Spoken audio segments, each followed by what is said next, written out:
আসসালামু আলাইকুম। আবার চলে আসলাম আপনাদের মাঝে একটা রেসিপি নিয়ে।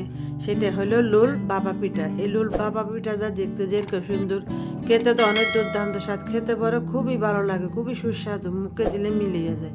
ছোট বড় তো সবারই পছন্দ হবে। বানাতে খুবই সহজ। দেখুন কত সুন্দর হয়েছে। অল্প উপকরণ দিয়ে খুব সহজে বানানো যায় এই বাবা লুল পিঠা। দেখুন কত সুন্দর হয়েছে, একেবারে চমচমের মতন শেপে খুব সহজে তৈরি করতে পারবেন এই ভাপা পিঠা। তো চলুন দেখি আমি এই ভাপা পিঠাটা কিভাবে তৈরি করি দেখি।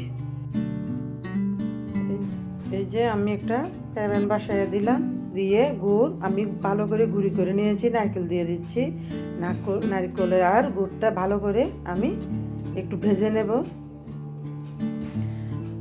যে গুড় আর নারকেলটা দিয়ে ভালো করে একটু ভেজে নিচ্ছি আমি।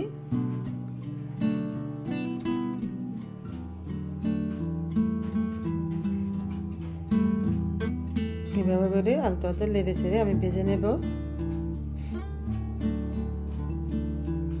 এই যে দেখুন আমার গুড়টা মিশিয়ে গেছে, নামাইয়ে নেব। হয়ে গেল।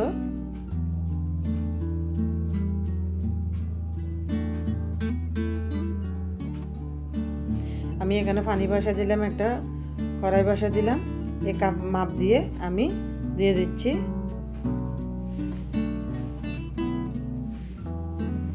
এই যে আমি সুজি দিয়ে দিচ্ছি, চায়ের কাপের 2 কাপ দিয়ে। যেভাবে আমরা ডো তৈরি করি সেভাবে আমি একটা সুজি দিয়ে ডো তৈরি করে নেব।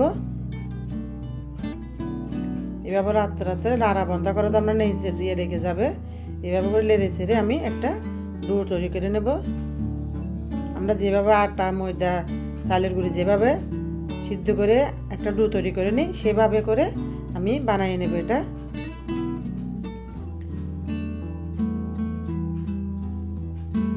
এভাবে করে আমি লেড়ে ছেড়ে নিচ্ছি। দেখুন এভাবে রান্না করতে করতে অবশেষে ওইখান থেকে উঠে আসবে।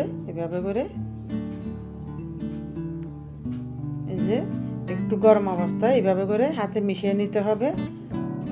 আলতো হাতে এভাবে করে একটু ঘি মেখে নিচ্ছি, যাতে হাতে যেন লেগে না যায়।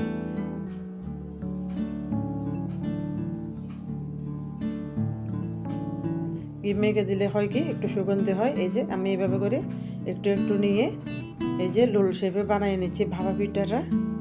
এইভাবে করে আলতো হাতে এইভাবে এই যে দেখুন খুব সহজে যে কোনো কেউ তৈরি করতে পারবেন এই ভাপা লুল পিঠাটা। ঘরে অল্প সুজি থাকলে, নারকেল আর গুড় থাকলে আর কোনো কিছু লাগবে না, চটপট বানিয়ে ফেলতে পারবেন এই ভাপা লুল পিঠাটা। এই দেখুন খুব সহজে তৈরি হয়ে গেল একটা লুল ভাপা পিঠাটা। দেখুন দেখুন কত সুন্দর হয়ে গেছে। আমার একটা হয়ে গেল। এভাবে আমি সবগুলা বানিয়ে নেব। এই যে আমার সবগুলা বানানো হয়ে গেছে। দেখুন এখন আমি একটা জালি তো এইভাবে নিয়ে নিলাম। এটা দিয়ে আমি ভাপে দেবো। এটা ভাপে দেওয়ার আগে একটু তেল অথবা ঘি ব্রাশ করে নেবেন। আমি একটু ঘি ব্রাশ করে নিলাম, যেহেতু যেন লেগে না যায়। একটু ব্রাশ করে নিলে খুব সহজে উঠে যাবে। এখন আমি ভাপে দিয়ে দেব। এই যে দেখুন আমি ভাপে দিয়ে দিলাম। 10 মিনিট ভাপ দিয়ে নিয়ে নিচ্ছি। কত সুন্দর হয়েছে, একেবারে নরম তুলতুলে হয়েছে, সিদ্ধ হয়ে। আমি এখন পরিবেশন করে দেখাচ্ছি। এই যে দেখুন কত সুন্দর হয়েছে ভাপা লুল পিঠাটা। নরম সব তুলতুলে, সারাদিন লাগলো শক্ত হবে না। এই পিঠাটা লেগে খেতে পারবেন, খুবই নরম সফট। একেবারে বয়স্ক মানুষেরা এভাবে খেতে পারবেন, কোনো কষ্ট হবে না। দেখুন গরম তুলতুলে হয়েছে। দেখুন একবার চমচম মিষ্টি যেরকম আসে তুলতুলে, সেরকম তুলতুলে। বানাতে খুবই সহজ, মুখে দিলে মিলিয়ে যাবে। দেখুন এই যে আমি একটা নিয়ে দেখাচ্ছি কেটে।